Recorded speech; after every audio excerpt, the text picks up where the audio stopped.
आँखें हमारे जीवन का अहम हिस्सा होती हैं। बिना आँखों के ये जीवन बिल्कुल वीरान नजर आता है। क्या आपने कभी सोचा है कि अगर आपकी आँखों की रोशनी धीरे धीरे चली जाए या फिर कभी आपको दृष्टिहीनता से जूझना पड़े तो आपका जीवन कैसा होगा? ये सोचकर ही मन में एक डर सा बैठ जाता है कि बिना आँखों के हम ये जीवन कैसे जी पाएंगे, इस खूबसूरत दुनिया को कैसे देख पाएंगे। इसीलिए जरूरी है आँखों की रोशनी का ध्यान रखना।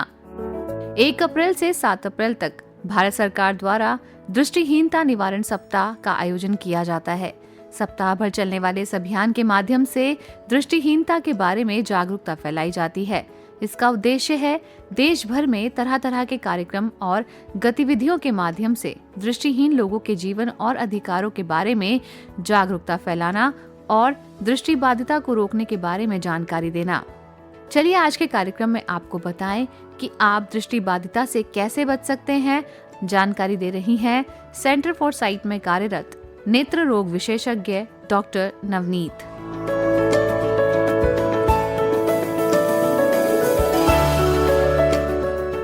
डॉक्टर नवनीत, सबसे पहले तो आपका स्वागत है हमारे कार्यक्रम में। शुक्रिया।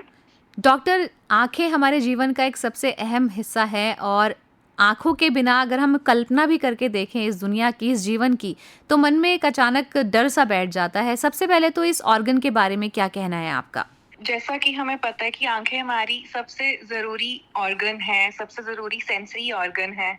अगर आंखें नहीं रहेंगी हम कुछ देख नहीं पाएंगे। हमारा जीने का वो बहुत सारा क्षमता ही घट जाएगा। हम खुद पे डिपेंडेंट हो ही नहीं पाएंगे। तो ऐसे में जब हम दृष्टिबाधिता की बात करते हैं, कुछ लोग ऐसे होते हैं जो जन्म से ही दृष्टिहीनता के साथ जन्म लेते हैं और कुछ लोग ऐसे होते हैं जिनकी रोशनी आंखों की धीरे धीरे चली जाती है। क्या कहेंगे आप इसके बारे में? कुछ बीमारियां ऐसी होती हैं जिसमें जन्म से ही रोशनी नहीं होती है। जैसे कुछ बच्चे पैदा होते हैं जिनकी आंखें बनी ही नहीं होती हैं। ये कुछ बीमारियां होती हैं जो माँ के पेट में जब बच्चा होता है तब माँ को अगर हो जाए, या कुछ जेनेटिक बीमारियां होती हैं तो वो बच्चे के ऑर्गन डेवलपमेंट को अफेक्ट करती हैं। तो उस केस में आंखें बनती ही नहीं है, वो बिना आंखों के ही बच्चा पैदा होता है। कुछ ऐसी बीमारियां होती हैं जो बच्चा जब डेवलप हो रहा होता है माँ के पेट में तब वो बच्चे को हो जाती हैं। जैसे कि काला मोतिया हो सकता है, या पूरी तरह आंख बनी नहीं है, आधा स्ट्रक्चर बन चुका है, आधा बना ही नहीं है। ऐसे बच्चे पैदा होते ही देख नहीं पाते हैं, उनकी नजर होती ही नहीं है। बट कुछ बीमारियां होती हैं जो बड़े होते होते भी डेवलप होती हैं। जैसे काला मोतिया हो गया, सफेद मोतिया हो गया, वो भी बच्चों को हो सकता है। या कुछ बच्चे जो समय से पहले पैदा हो जाते हैं, प्रीमेच्योर बच्चे होते हैं, उनको रेटिनोपैथी ऑफ प्रीमेच्योरिटी का भी रिस्क होता है। ऐसे केसेस में वो नजर धीरे धीरे घटती जाती है जी। और कुछ बीमारियां होती हैं जो बड़े होते होते भी हो जाती हैं बच्चों में। ऐसे बहुत सारे एक वाइड स्पेक्ट्रम ऑफ डिजीजेस होता है जो नजर को इफेक्ट करती हैं। डॉक्टर, ब्लाइंडनेस प्रिवेंशन वीक जो है इसी जागरूकता के लिए मनाया जाता है, जिसमें भारत सरकार ये सुनिश्चित करती है कि जो भी दृष्टिबाधित लोग हैं उनके जो अधिकार हैं और दृष्टिबाधिता को कैसे रोका जाना है इसके बारे में जानकारी देना। तो इसके बारे में बताइए कि किस तरह के जो उद्देश्य रहते हैं इस वीक के, वो क्या होते हैं? ब्लाइंडनेस प्रिवेंशन वीक हमारा भारत की सरकार की तरफ से ऑर्गेनाइज किया जाता है। National society for prevention of blindness, ये एक सोसाइटी है जो पंडित जवाहरलाल नेहरू जी एंड राजकुमारी अमृत कौर जी ने 1960 में स्टार्ट किया था।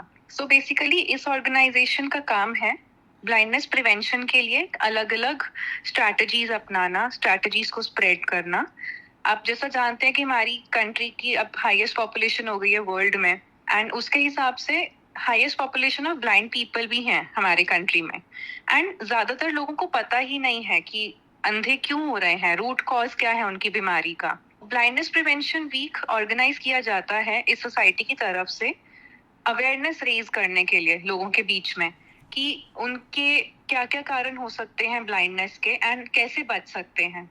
ये यूजुअली अप्रैल 1 वीक में ऑर्गेनाइज किया जाता है ब्लाइंडनेस प्रिवेंशन वीक। एंड इसका उद्देश्य रहता है एक तो अवेयरनेस स्प्रेड करना कि अपनी नजर को कैसे बचाएं, कैसे ध्यान रखें, क्या क्या बीमारियां हो सकती हैं जिनका टाइमली चेकअप कराते रहना चाहिए। एंड लोगों को फ्री एक्सेस या इजी एक्सेस प्रोवाइड करवाने का इनका उद्देश्य रहता है। खासकर जिनकी दृष्टि ऑलरेडी कम हो चुकी है। एंड ऑल्सो ये इनका सोसाइटी का काम है कि जो ब्लाइंड पॉपुलेशन है उनको अपॉर्चुनिटीज प्रोवाइड करवाएं कि वो अपने आप का कैसे ख्याल रख सकते हैं, जॉब अपॉर्चुनिटीज या कैसे अपना वो पालन पोषण कर सकते हैं।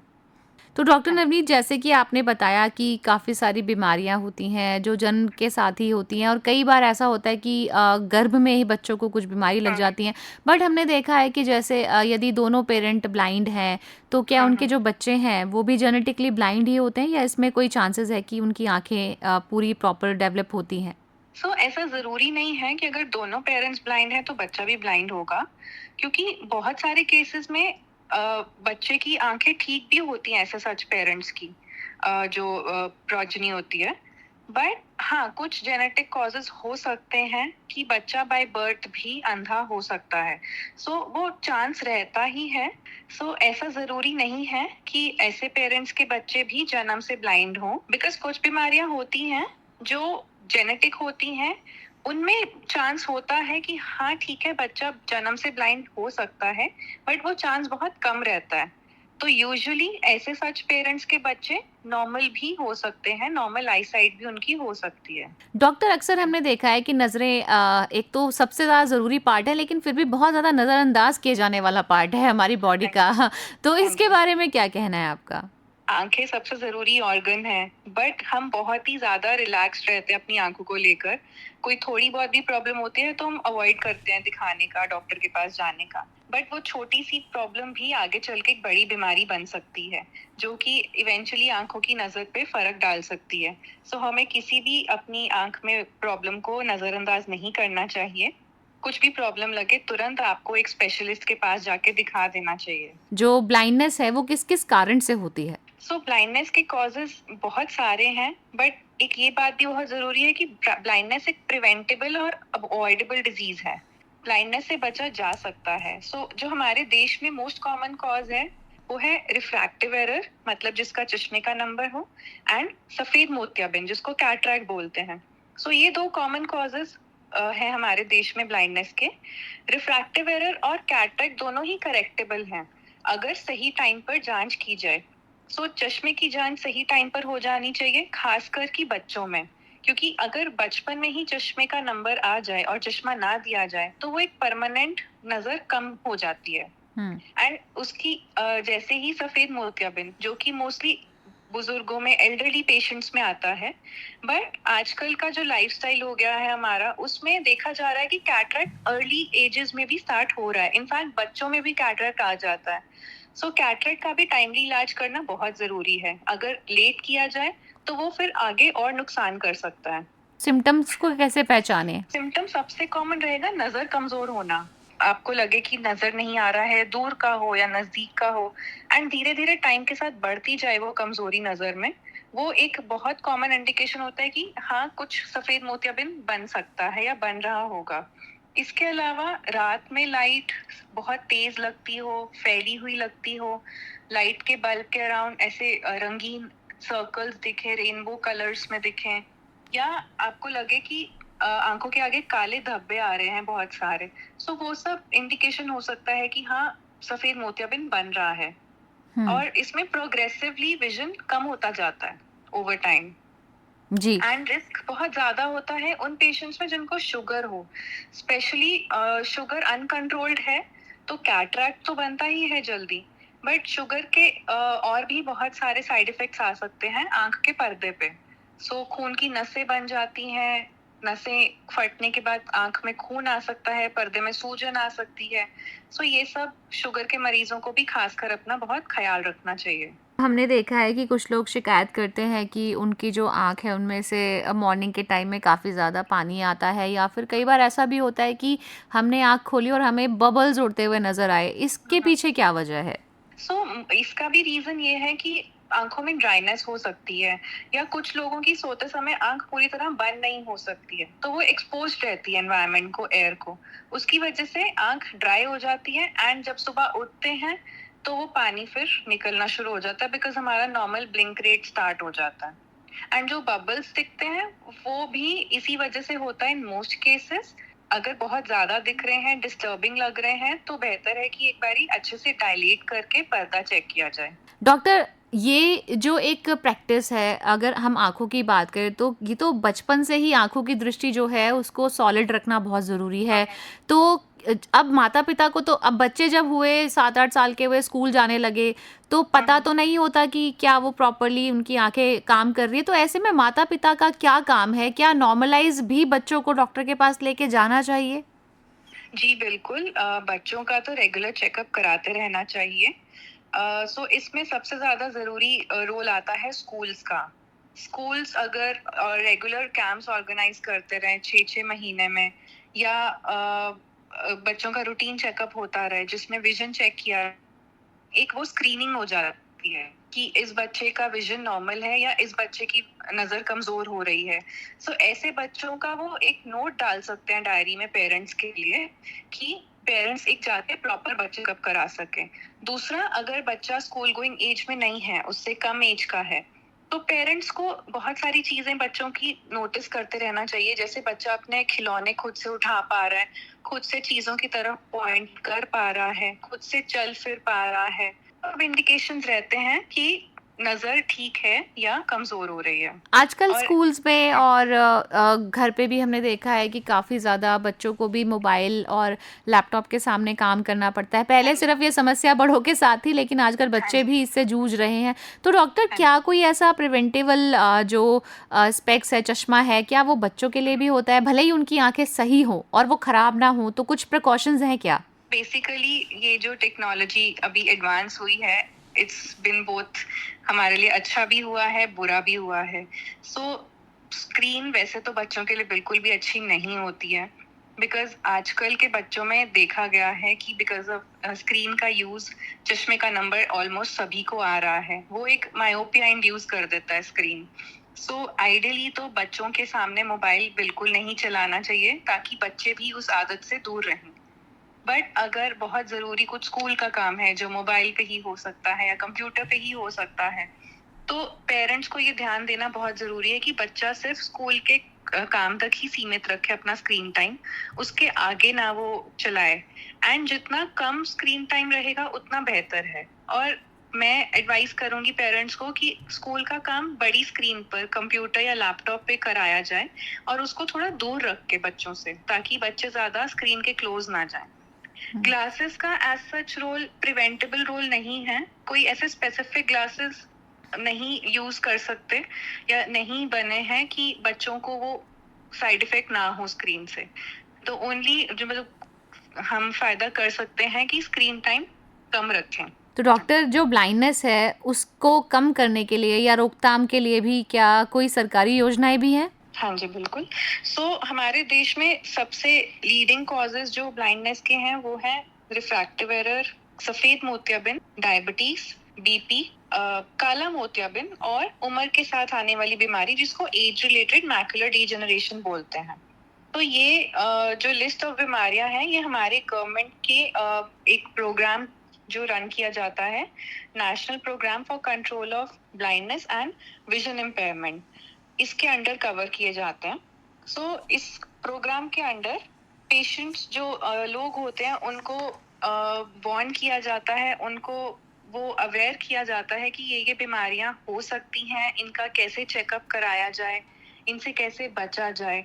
एंड ये जो प्रोग्राम है नेशनल लेवल पे चल रहा है, and mostly community run based centres पे रहता है। ये एक प्रोग्राम है। तो डॉक्टर, क्या हम अच्छी डाइट, अच्छी लाइफस्टाइल से भी अपनी आंखों को तंदुरुस्त रख सकते हैं? बिल्कुल, डाइट का बहुत ही ज्यादा इम्पोर्टेंट रोल है हमारी आई हेल्थ में। अगर अच्छा खाना खाया जाए जो रिच इन विटामिन हो, स्पेशली विटामिन ए, आईज की हेल्थ अच्छी बनी रहती है। बाहर का तला खाना बहुत कम किया जाए डाइट में, और फ्रेश फ्रूट्स और वेजिटेबल्स खाया जाए जिनमें एंटीऑक्सीडेंट्स रहते हैं, नेचुरल विटामिन रहते हैं। ये सब चीजें हेल्प करती ही हैं डाइट में। उसके अलावा अपनी तरफ से जो हम कोशिश कर सकते हैं अपनी आईज को प्रोटेक्ट करने के लिए, अपने आप को हमें इंजरी, चोट से बचाना है, आंख में चोट लगने से बचाना है।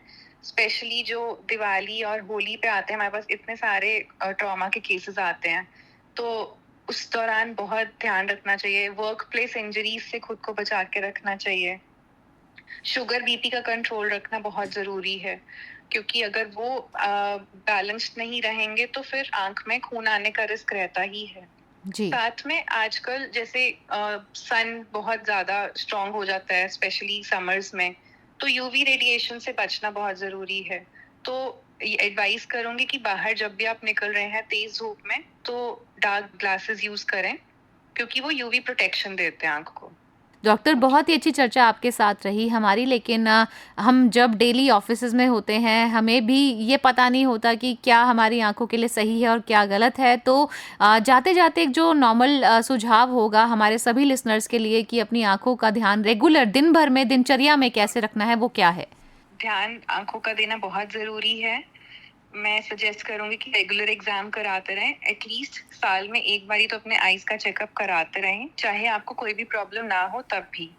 अगर आप बीमारी है, सिस्टमिक इलनेस है, स्पेशली शुगर या बीपी की प्रॉब्लम है, तो हर 6 महीने पे आपको दवाई डलवा के, डायलेट करवा के अपना पर्दा चेक करवाते रहना चाहिए। अच्छा खाना खाते रहना चाहिए। फ्रूट्स, वेजिटेबल्स को डाइट में बहुत इंपॉर्टेंस देनी चाहिए। जितना हो सके स्क्रीन टाइम को रिड्यूस करिए। ठीक है, आजकल काम सब स्क्रीन है, बट उसके अलावा एक्स्ट्रा स्क्रीन टाइम जो मोबाइल्स पे हम स्पेंड करते हैं, वो जितना कम करेंगे उतना बेटर रहेगा। बीच बीच में स्क्रीन से ब्रेक बहुत जरूरी है। सो एक रूल है 20-20-20 रूल, जिसमें हर 20 मिनट पे एटलीस्ट 20 सेकंड के लिए आईज को स्क्रीन से हटा के 20 फीट दूरी पर देखना है। सो ये बहुत आसान है याद रखना, 20-20-20 का रूल। तो इससे आईज की मसल्स भी रिलैक्स रहती हैं और ड्राइनेस कम रहती है आंख में। इसके अलावा वर्क प्लेस इंजरीज को बचा के रखना है। कुछ जिसका काम है मैकेनिकल काम रहता है, वेल्डिंग का काम रहता है, तो प्रोटेक्टिव आई गियर पहनना जरूरी है, ग्लासेस पहनना जरूरी है। सबसे इम्पोर्टेंट है स्मोकिंग। स्मोकिंग की वजह से कैटरैक्ट और ये एज रिलेटेड मैकुलर डिजेनरेशन बहुत जल्दी बन जाता है। सो स्मोकिंग को क्विट करिए, या स्मोकिंग करना ही नहीं चाहिए, स्टार्ट ही नहीं करना चाहिए। And most important is health education होना चाहिए इन schools and at work place, ताकि लोगों को वो अवेयरनेस मिलती रहे कि वो अपनी आंखों को कैसे ध्यान दे सकते हैं। जी डॉक्टर नवनीत, आपने हमारे साथ इतनी अच्छी चर्चा की, अपना समय हमें दिया, बहुत बहुत धन्यवाद हमारे साथ जुड़ने के लिए। Thank you so much. तो दोस्तों, अपनी आंखों का ख्याल रखना हम सब के लिए बहुत ज़रूरी है। छोटी छोटी सावधानियां बरत कर हम बड़े बड़े हादसों से बच सकते हैं। आंखों की रोशनी जीवन की खुशी होती है, इसीलिए दुनिया में हम आए हैं तो इस दुनिया को देखने के लिए, महसूस करने के लिए हमारी आंखों का तंदुरुस्त होना बहुत ज़रूरी है। हम उम्मीद करेंगे कि आप अपनी आंखों के साथ साथ अपनी सेहत का भी ख्याल रखेंगे और सुनते रहेंगे अपना रेडियो 96.9 FM। कविता शर्मा को दीजिए अनुमति। नमस्कार।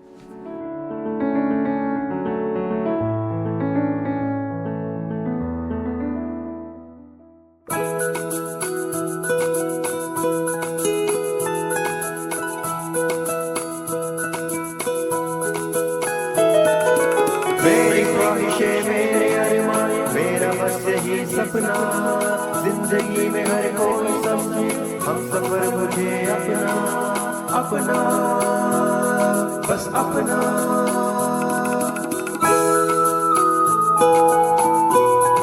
अपना रेडियो 96.9 FM।